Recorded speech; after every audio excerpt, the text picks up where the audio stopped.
Messieurs, je vous demande d'accueillir pour cette conférence de presse tout d'abord les producteurs italiens du film, Andrea Iervolino et Monica Baccardi.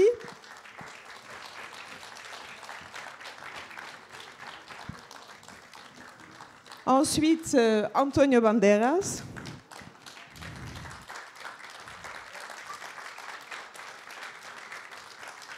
Et enfin, le réalisateur Michael Radford.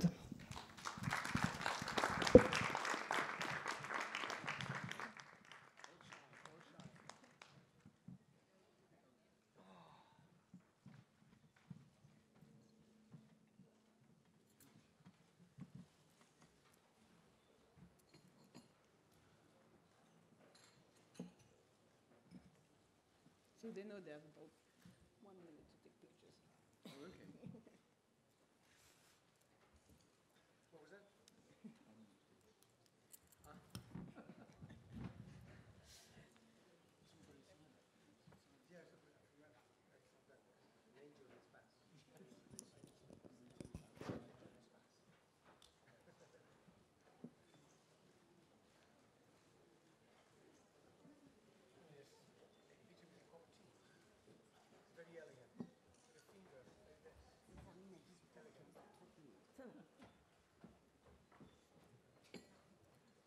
You know, it was a, hello, hello. Atención, atención, probando, sí, uno, sí. No, there was an anecdote that is true. I mean, I just came here with a couple of cups of tea, and but it was an anecdote that happens to John Huston once. I think it was in the Festival San Sebastian. He used to get on the press conferences with a bottle of whiskey, and he was way more daring than me, obviously, and. But he was just drinking whiskey the whole entire time during the press conference. At the end, one of these times that he did that, he forgot the bottle there. And a journalist came, and it was tea.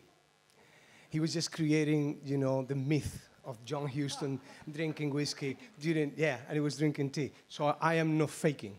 I'm drinking tea from the beginning without, in reality, is whiskey. You know. Anyway, sorry. En fait, cette tasse de thé là, qui est posée devant moi me rappelle une anecdote qui est arrivée à John Huston quand il était au festival de San Sebastian. Et il se présentait toujours aux conférences de presse avec une bouteille de whisky. Et il buvait son whisky pendant toute la durée de la conférence de presse. Et puis un jour, il a oublié la bouteille. Et il y avait un journaliste qui était là, qui a pris la bouteille et qui s'est en fait rendu compte que c'était du thé. Et que donc John Huston créait le mythe du buveur plus ou moins alcoolique, sirotant son whisky à profusion. Alors dans mon cas, absolument pas. J'ai une tasse de thé, mais en fait je bois du whisky.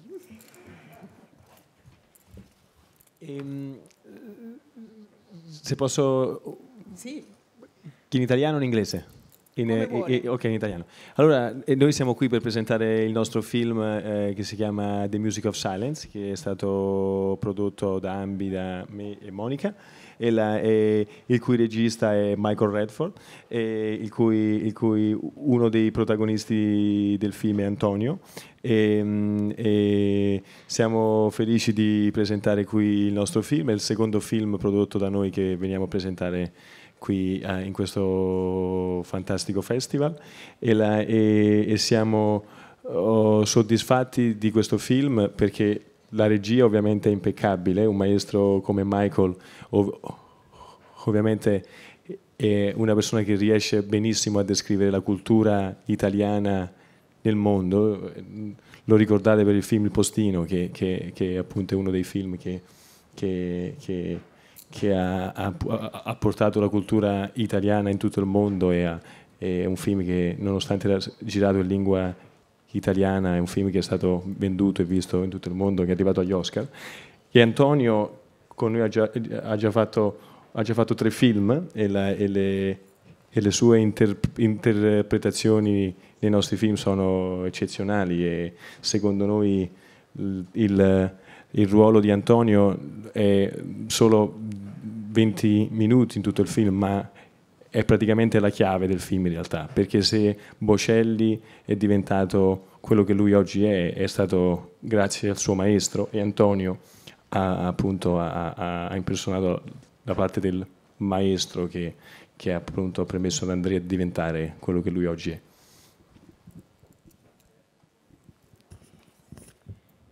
Je vais traduire en français s'il y a if someone needs translation into English, I can do it as well. Just put your hand up. Donc nous sommes ici en tant que producteurs du film pour vous présenter, vous m'entendez ? Pour vous présenter donc ce film intitulé La musique du silence, qui a été réalisé par Michael Radford avec dans un des rôles principaux Antonio Banderas. Nous sommes très heureux d'être ici. C'est la deuxième fois que nous pouvons présenter un film dans ce très beau festival de Deauville. Et nous sommes très satisfaits du film. Bon, la mise en scène, il va sans dire, est absolument impeccable parce que dans les mains de Michael Radford, ça ne pouvait pas être autrement. C'est quelqu'un qui sait parfaitement décrire la culture italienne et la transporter dans le monde entier. On l'a vu lorsqu'il a fait le film Le Facteur, donc Il Postino, Le Facteur de Neruda en français. Et là, il a vraiment transmis toute la culture italienne dans le monde entier. Le film était à l'époque tourné en italien et ça ne l'a pas empêché d'aller jusqu'aux Oscars. Et pour Antonio Banderas, c'est le troisième film qu'il fait avec nous. Bon, c'est un acteur exceptionnel. Et dans ce film, même si son rôle ne dépasse pas les 20 minutes, je dirais qu'il est malgré tout la clé de voûte de l'ensemble du film. Parce que Andrea Bocelli, donc le ténor dont le film raconte l'histoire, ne serait jamais arrivé à ce qu'il est aujourd'hui s'il n'avait pas eu ce maître de chant qui est joué donc dans le film par Antonio Banderas et qui lui a permis de devenir l'immense ténor qu'il est devenu. Do you want it in English or is it okay? Alors une question là, monsieur. Hola Antonio, buenos días, ¿qué tal? ¿Cómo es su relación con el maestro de música? Porque su trabajo con el Festival Starlight, la música para ti es importante. ¿Cómo es su relación con su personaje? Donc, comment est votre relation au personnage du maître, puisque pour toi la musique c'est aussi quelque chose de très important? Nosotros, we try just to create the character from, from what I had in the script. The real character, I understand, he was older, actually, than I was. So we tried to create an image for him and base the character in what it was written. So basically, the character was created by Michael and me. We made the decisions of going for a certain look and to actually position him in the movie in terms of narrative in a very specific way. For me, it was important because when I read the script, the story of Andrea Bocelli has very much to do with every struggling artist in the world, many struggling actors. In a way, it has to do with my own story. You know, the obstacles that you have to overcome, the people that you know, the dangers that you confront, and how you are overcoming all of these things until you actually achieve something. It's very complicated. So when you read the script, it's in a way, it's a self-biography to everybody who considers himself an artist and is coming from down to the top, you know. Do I have had that kind of characters that cross my life, like my character? Yes. You know, the kind of paternalist figure, in a way, that is able to actually put you against the limits, to provide you with discipline, still love you. In a way, you know, Almodóvar has been a little bit of the master to me. Not in the same structure, not in the same way that the character that I represent, but Almodóvar has been a hard guy when he has to be. He has pushed me when he had to do it. But at the same time, everything that he did it with tremendous love, you know, from friendship, real friendship. So from those, you know, little pieces of puzzle that my life has been composed is what I tried to create. I created a character in 5 days that we did. The character has, as Andrea said, a very limited time in the movie, but trying to provide that feeling of that person that actually can help you, can guide you, can push you on the right direction because he got the experience and he knows pretty much what you should do with your voice and your own life in order to obtain something. That's what we try to do together, basically. I'm sorry, I talk a lot. En fait, on a voulu créer ce personnage à partir de ce qui était écrit et créer une image justement sur la base du script. Donc, en fait, le personnage a été créé par Michael, tel qu'il existe à l'écran, et on a aussi discuté pour savoir à quel moment on le faisait intervenir dans la narration du film de manière très spécifique.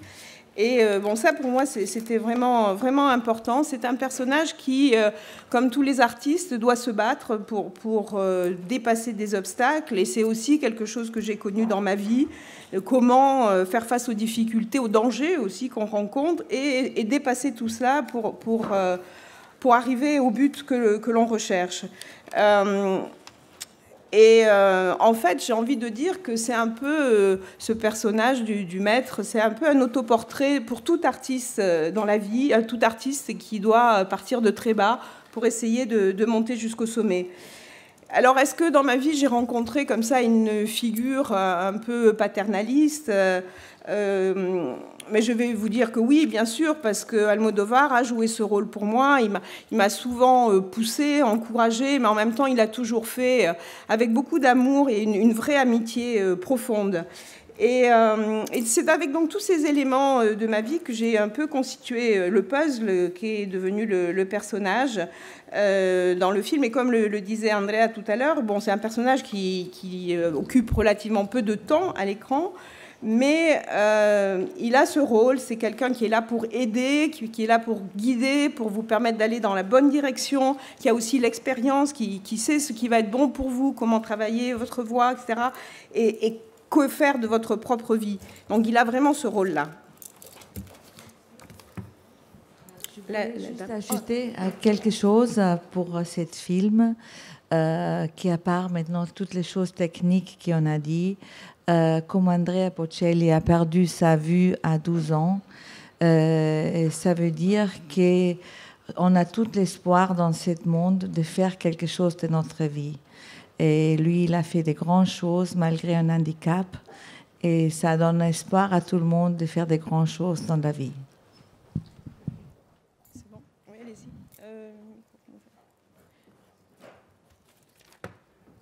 C'est une question pour Antonio Banderas. Bonjour. Alors justement, à la suite de la question qui vient de vous être posée, moi j'avais envie de vous demander l'inverse. Si dans votre vie, que ce soit dans votre vie d'homme d'affaires ou dans votre vie d'acteur, vous avez eu l'occasion et l'envie de coacher une personne qui vous aura intéressé, qui vous aura interpellé plus qu'une autre, et de l'emmener justement au sommet comme vous le faites dans ce film. So I have a question that is in a way the opposite of the one that was asked before. That is to say, if you, as a businessman or as an actor, if you have had at some point in time in your life the wish to play the same role, to help someone, to coach someone that you feel would be rather exceptional in order to get him up to the summit, as you said it was the case in the film. To play a character? No, to actually help someone. Help. Well, yes, I think actually I have done it at certain points in my life. And I have plans to do it. I am now negotiating, for example, in Malaga, my hometown, a theater, which is actually the source for me as an actor. I am, in a way, I am more an actor in theater than in cinema. The theater is like a beautiful woman that once loved me and I left her behind. It's true. And but the thing is that I would like to do this. I am in negotiations now with commercial theater, and I would like to take over that and transform it in a place in which we're going to have two, actually, theaters there, one that is going to perform more professionally, and one that is going to perform for young people. And it's going to be kind of a laboratorium, a factory where you can actually have new creators, new dramaturgs, new actors, directors. exactly the dream of what I would have loved to have when I was there, and I never had. You know, we were working around town for 1 penny just in order to perform, sometimes even on the street. So I would love to have that, to just give all the experience that I accumulated during all these 38 years as a professional and give it to somebody else, you know, because there is a lot of talent out there that it's very difficult for them actually to put it together. And so I would love to do that. And so the answer is yes. I find that very satisfactory. And I don't know if I do it because I am a very generous guy or because I just love it for myself. Because it makes me feel good when I see, you know, the possibility of putting somebody there and that person recognizing that I did that for him. You know, I like that kind of feedback too. So there is a little bit of egoism there too. Yeah, but I would have loved to have people that would have done that for me at the right time, you know, especially in my time in Malaga when I didn't have anything. And in the first segment of the 3 first years in Madrid.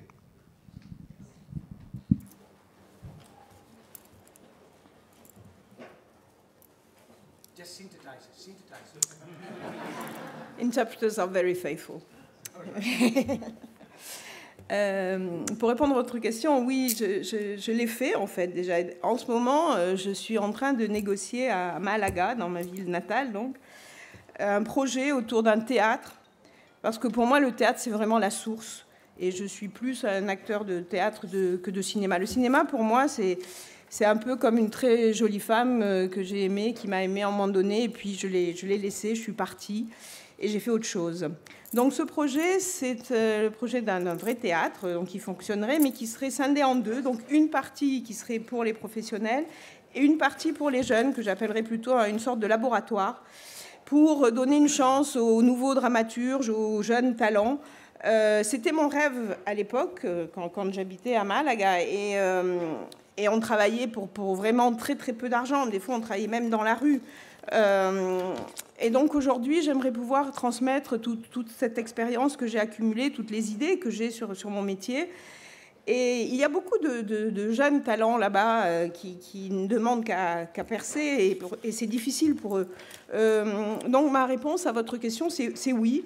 Et c'est quelque chose qui me donne beaucoup de satisfaction. Alors je ne sais pas si c'est parce que je suis quelqu'un de généreux ou si c'est plutôt bon pour mon ego parce que finalement ça me fait me sentir bien moi-même.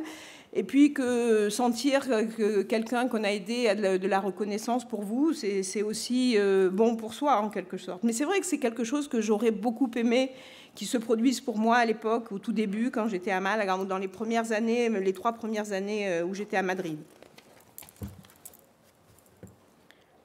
Alors il y a 2 questions, là, le monsieur d'abord, après la jeune fille. Ah, et puis là-bas au fond aussi, 3 questions. Et je regarde l'heure parce que sinon... Merci. Moi, j'ai une question pour les 2 producteurs, effectivement, que je reconnais puisque je les avais vus en conférence de presse l'année dernière sur In Debus Battle. Et dans les 2 cas, que ce soit sur ce film-là ou In Debus Battle, on a des stars américaines populaires qu'ils essayent d'emmener dans un cinéma indépendant. Et je voulais savoir si c'était leur marque de fabrique de production ou est-ce que c'était le hasard de Deauville. In italiano o in inglese? In italiano meglio, vale. Dunque una domanda per i 2 produttori italiani, li riconosco dall'anno scorso, siete venuti con In Debus Battle. In ambedue i casi c'erano delle star americane molto popolari.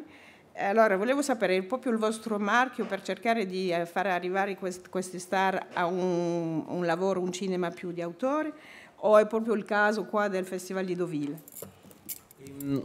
Sicuramente il listino di Ambi è un listino molto diversificato. Abbiamo film che sono dei film action, dei film d'autore, degli animation movie, però ecco il 50, forse il 60% dei film che facciamo all'anno sono film, sono appunto quelli che vengono definiti cinema d'autore, e quindi ecco vorrei dire che sicuramente la grande maggioranza è cinema d'autore, ma diversifichiamo tanto il nostro listino, perché abbiamo un animation studio in Canada, abbiamo uno studio di visual effect, abbiamo le nostre facility e quindi cerchiamo di diversificare il più possibile, anche perché facciamo dagli 8 ai 10 film all'anno e quindi siamo costretti a diversificare. Ma film come questo e film come Indubious Battle sono film che a noi piacciono, come il nostro gusto personale, al di là del business.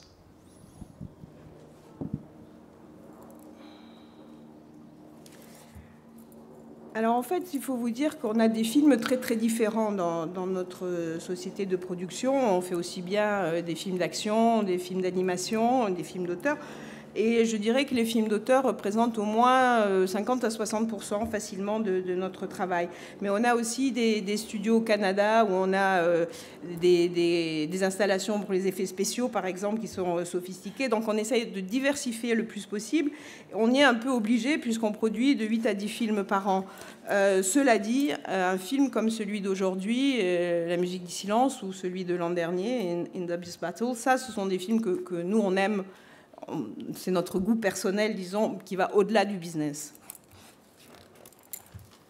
Alors, il y avait une jeune fille là, et ensuite le monsieur là-bas, et puis la dame.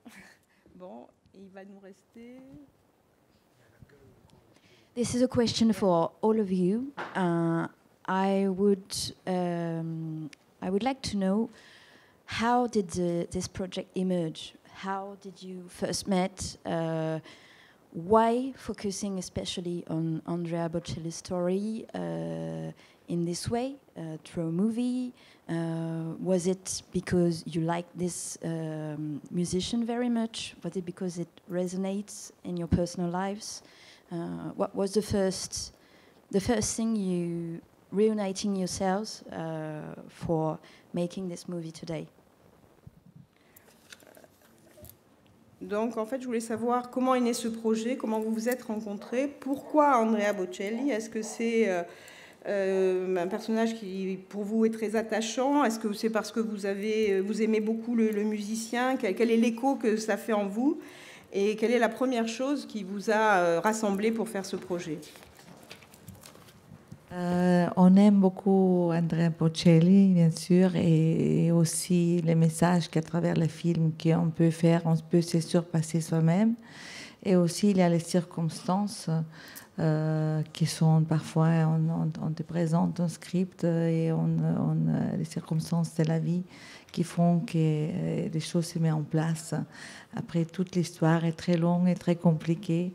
Mais on aime l'histoire et on aime donner ce message aussi avec les films. On aime sa musique et voilà, et tous les éléments qui vont avec.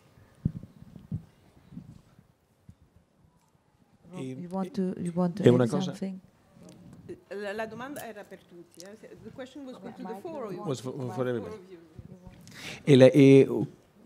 Una cosa molto interessante di questo film è che il film, diciamo, è stato prodotto da noi, ma è stato tratto da un libro che ha scritto Andrea, che appunto ha lo stesso titolo del film, e quindi è stato anche un film voluto da Andrea e lui stesso appare nel film, perché come Andrea anche noi siamo d'accordo che questa è una storia che va raccontata, perché è una storia di grande speranza per persone che nascono con una disabilità ma che alla fine riescono a raggiungere il loro sogno nella vita.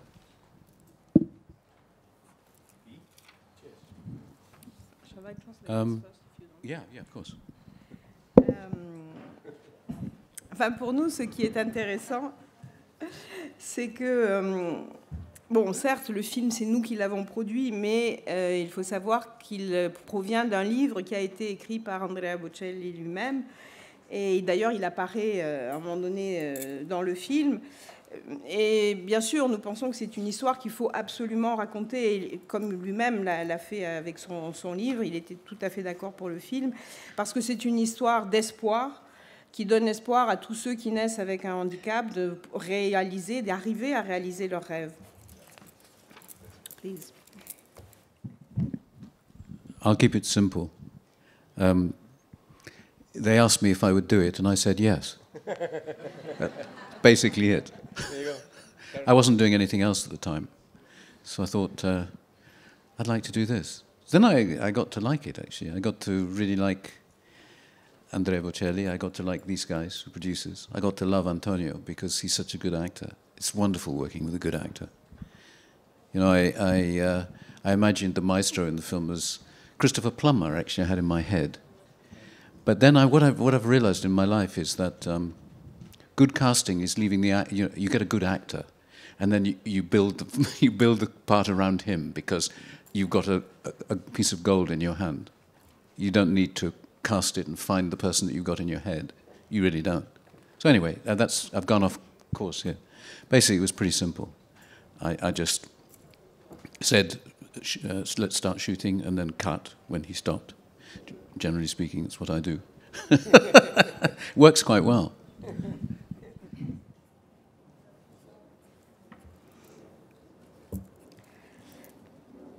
En fait, pour moi, c'est simple. On m'a demandé est-ce que tu as envie de le faire et j'ai dit oui. Voilà. En fait, je n'avais rien d'autre à faire à ce moment-là. Bon, après, évidemment, j'ai commencé à aimer le sujet, à aimer Andrea Bocelli, à apprécier beaucoup les producteurs. Et puis j'adore Antonio, qui est un acteur incroyable. Et au début, dans ma tête, je pensais à Christopher Plummer. Mais en fait, quand on a un très bon acteur comme ça dans les mains, c'est comme si on avait de l'or entre les mains. Donc, c'est pas la peine d'aller chercher quelque chose, une image qu'on a dans la tête. Et en gros, mon travail, c'est résumé à dire bon, allez, on va tourner, et à dire 4 quand Antonio s'arrêtait. Voilà, c'est tout. Et ça marche plutôt bien, d'ailleurs. For me, it was just very simple. I think I answered almost before, but just to see a story that actually tell us about those things that we love about people that are shown, and the adventure that is behind that. How, that happened, how this person got there. And some of us may have stories that are not interesting at all, but the story of Andrea Bocelli was interesting. It was very interesting. And so we read that on the script, and then we had a great director. I always admire him. I want to work with him for a long time. And I think we are going to actually continue working together, probably having more space and more time. And so that's it, pretty much. En fait, je pense que j'ai déjà répondu plus ou moins à la question, mais je dirais que c'est une histoire qui contient à la fois les choses que l'on aime, avec des personnages, une histoire, et puis surtout comment est-ce que ça se produit, comment est-ce que l'aventure se réalise. Il y a des histoires qui sont plus ou moins intéressantes, mais celle de Andrea Bocelli, elle est vraiment très très intéressante. Et ensuite, on a eu un très bon réalisateur avec qui je souhaitais travailler depuis déjà longtemps. Et j'espère qu'on va retravailler ensemble encore plusieurs fois. Alors, attendez là. Alors, allez-y. Oui, là-bas au fond. Excusez-moi, je ne vous avais pas vu. Ouais. Désolée. Et après, il y a le monsieur dans le coin aussi qui demande depuis longtemps. Je voulais juste vous demander... Yes. Je voulais juste vous demander l'importance pour vous qu'a la musique. Je pense que c'est une question importante. Et en fait, je voudrais poser cette question à vous trois, à Michael, Antonio et Monica. Je pense que... Voilà. So what is the importance of music for the three of you? Well, I think I could probably sum it up this way. If I could play the piano, I wouldn't make films. But I can't. Oh, do you want me to write it down on a piece of paper? You have to write down the answer. I have to write down the answer? Oh, God. It's an exam. Oh, thank you.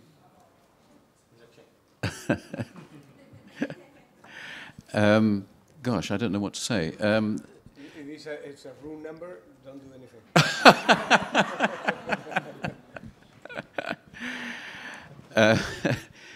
The relationship with music is really interesting. I'm not a musician.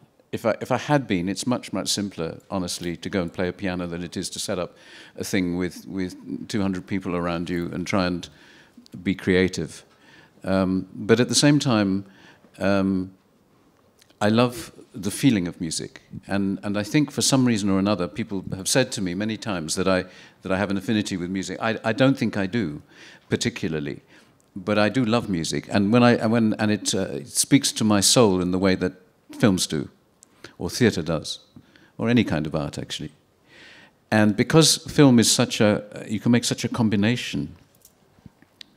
There is a way of putting music and images together which can give you feelings and senses of things that you've never ever felt before. Never ever. And it's so interesting when music is used in that way, and not just to emphasize a moment in the plot or try and give the film a little bit of speed, because it's going a bit slowly.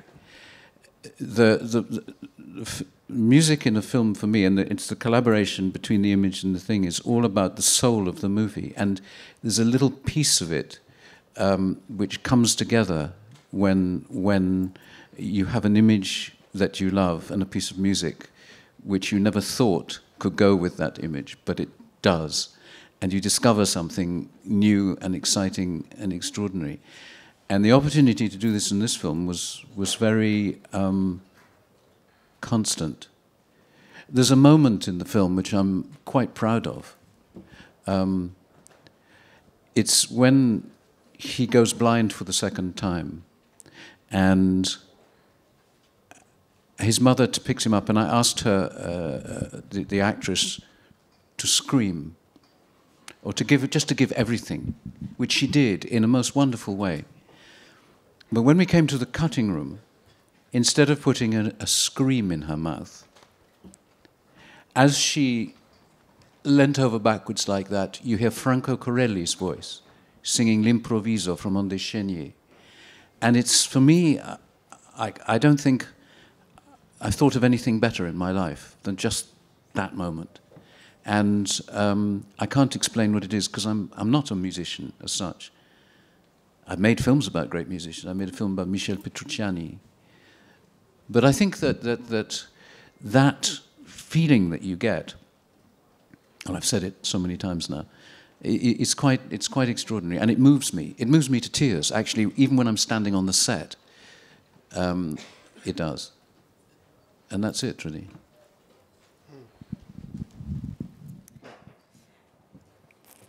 En fait, si je pouvais jouer du piano, je ne ferais pas de film. Mais je ne peux pas jouer du piano. Et c'est vrai que j'ai cette relation forte à la musique, tout en n'étant pas musicien à moi-même. Et comme je le dis, si je pouvais, ce serait en fait beaucoup plus facile de jouer du piano que d'essayer de rassembler 200 personnes autour d'une histoire pour faire un film.